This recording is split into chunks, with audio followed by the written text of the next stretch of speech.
This video is titled Reason 1 for putting Ron Paul in the White House. But, truth be told, there is only one reason. Ron Paul is the only candidate dedicated to following the Constitution, regardless of what befalls. Every other candidate still in the race has either indicated or shown by their actions that they are willing to subvert the Constitution if they feel the situation warrants it. This will not do.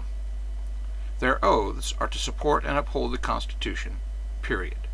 There are no caveats, no loopholes, no escape clauses in the oath, and to my way of thinking, anyone who would contemplate breaching their sacred oath is a willfully perjured individual, void of all moral worth, and unfit to hold this or any other office in the United States.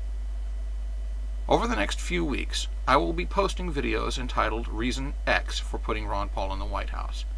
These videos will show recent evidence of how far the U.S. has declined from where, until I started really looking last year, I actually thought we were.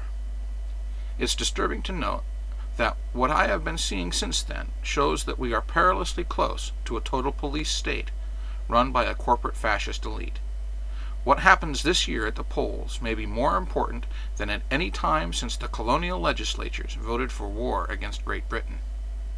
This video shows clearly documented instances of the federal officials breaching Second, Third, and Fourth Amendment rights in the aftermath of Hurricane Katrina.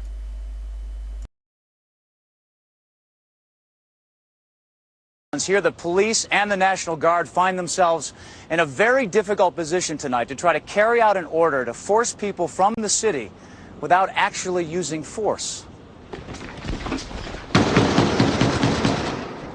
Today in New Orleans, they got a lot tougher on the holdouts. Police department, anyone home? Not only the flooded areas, but New Orleans' driest and wealthiest neighborhoods, too. Police department! The police and National Guard going street by street, house to house. We need to make sure, too, that whenever we knock on doors, people refuse to leave. We need to make note, call it in.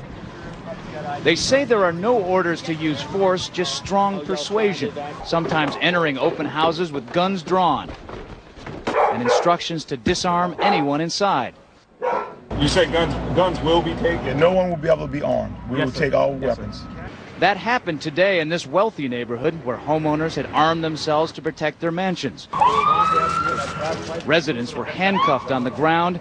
In the end, police took their weapons but let them stay in their homes.